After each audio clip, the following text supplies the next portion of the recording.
नमस्कार, मैं रविश कुमार। ऐसा क्यों है कि जब भी राजनीति होती है, राजनीतिक दल ही कहने लगते हैं कि देखिए राजनीति हो रही है। लोकतंत्र में राजनीति नहीं हो तो फिर क्या हो। मैं राजनीति में विश्वास करता हूं, इसलिए इसके होने या किए जाने पर हैरानी नहीं होती। हाँ, होने या किए जाने पर सवाल जरूर किया जाना चाहिए। बोध गया में धमाके के बाद हो रही राजनीति उसी पैटर्न पर है जो हर धमाके और आपदा के बाद होती है।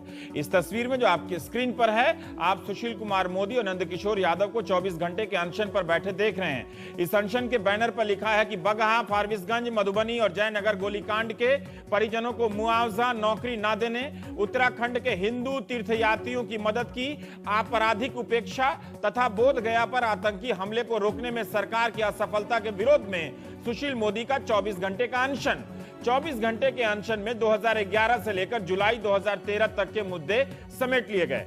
बगहा गोलीकांड जरूर बीजेपी के सरकार से बाहर होने पर हुआ, मगर फारबिसगंज, जयनगर, मधुबनी की घटना तब हुई जब सुशील कुमार मोदी भी सरकार में थे।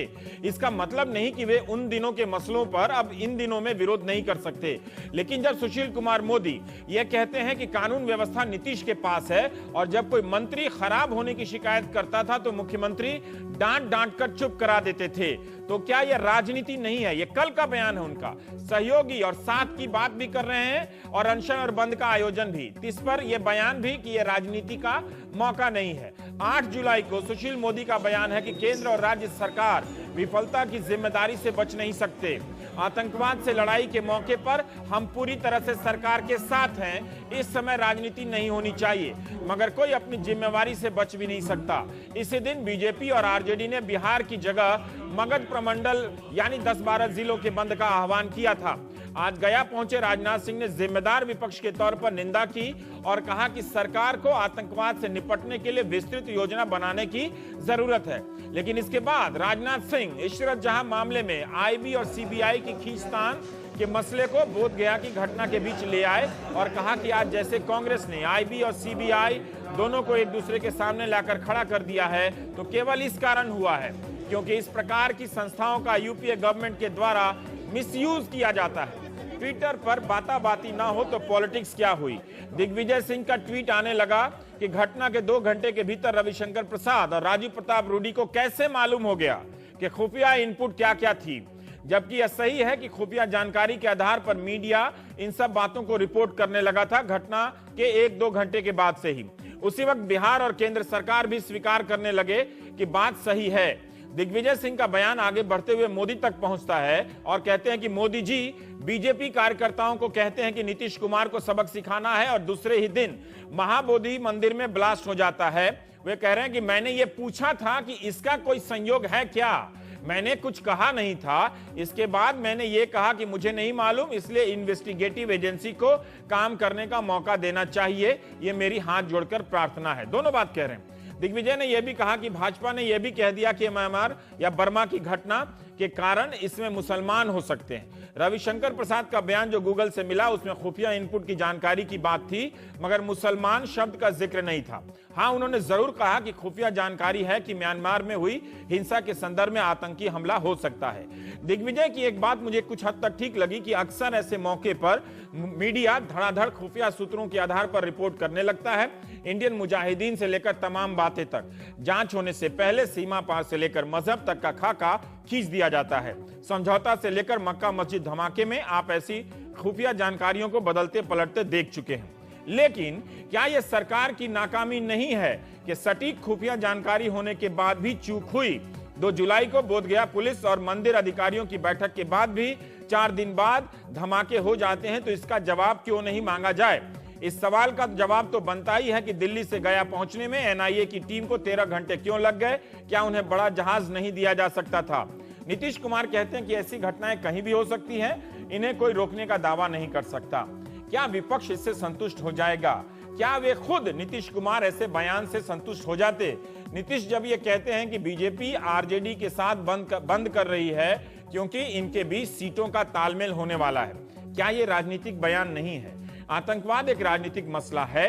अब सवाल है कि क्या जो जांच कर रही है एजेंसियां, उस पर दबाव बनता होगा ऐसे नारेबाजियों से कि इसे पकड़ेंगे तो उससे बचाने वाले दल आ जाएंगे, उसे पकड़ेंगे तो इसे बचाने वाले दल आ जाएंगे।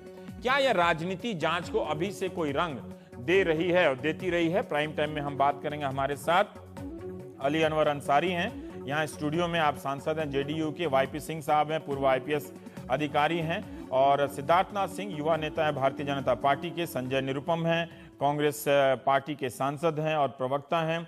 शुरुआत सिद्धार्थ मैं आपसे ही करना चाहता हूं। हालांकि उम्मीद कर रहा था कि कोई पार्टी यहां पर हाथ उठाकर कहे, अगर क्लासरूम होता, कि हाँ हम राजनीति करते हैं और राजनीति करना इसमें गलत नहीं है। लेकिन समस्या तब हो जाती है कि घटना के तुरंत बाद जब नीतीश कुमार वहां पहुंचते हैं तो नीतीश कुमार वापस जाओ या बाहर जाओ की नारे लगने लगते हैं।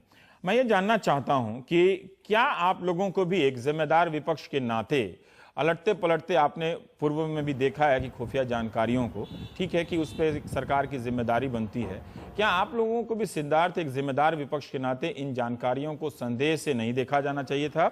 और क्या बिना जांच के पूरा होने से, जांच अभी चल रही है, शुरू हुई है, तमाम तरह के निष्कर्ष निकाल लिए गए? देखिए रवीश जी, आपका प्रश्न बड़ा गंभीर है और इसका गंभीर उत्तर ही देना चाहिए।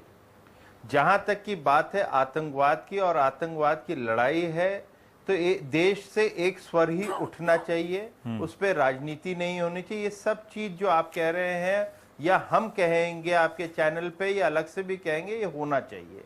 लेकिन इसके लिए कुछ खाका खींचना होगा इस देश के अंदर। इसके अंदर एक नियत और नीति का दो का एक मिश्रण होना चाहिए, चाहे वो कोई भी सरकार हो, चाहे भाजपा की हो, चाहे कांग्रेस की हो या किसी की भी हो। मगर इसकी जो नीयत है उस पे कहीं आतंकवाद के चोले के पीछे कहीं उस पे रंग भर दिया जाए कि ये इस जमात का है या इस धर्म का है, तो राजनीति की बू आने लगती है। अब आपने प्रश्न, इसलिए मैंने कहा ये गंभीर है। मैं होता क्या है इस देश के अंदर कि इन्वेस्टिगेशन को भी आप राजनीति के माध्यम से आप उसको मोड़ने लगते हैं और आप उसी का आप देने शुरू कर देते हैं। मैं गुजरात पे भी 2 मिनट नहीं जाता हूं, मगर आपने देखा बाटला, इसमें तो बीजेपी का कोई लेना देना नहीं था। बाटला एनकाउंटर हुआ, सरकार दोनों तरफ, चाहे वो केंद्र हो या राज्य, इसमें राज्य सरकार का कुछ रोल नहीं होता क्योंकि पुलिस अधीन है केंद्र सरकार में दिल्ली में। लेकिन यहां पे राजनीति किसने करनी शुरू कर दी? कांग्रेस के लोगों ने। क्या दिग्विजय सिंह उस समय नहीं आगे बढ़े? क्या उस समय अमर सिंह समाजवादी पार्टी में थे, वो आगे नहीं बढ़े? वो क्यों बढ़े? आपने फिर आगे आप चल मालेगांव, मैं आ रहा था, उसी पे आ रहा हूं भाई साहब, है ना। और ये मैं रवीश जी, मैं उसी पे आ रहा हूं।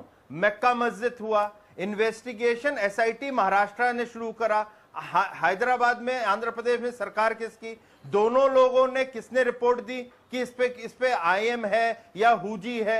बीजेपी नहीं थी ना उसमें।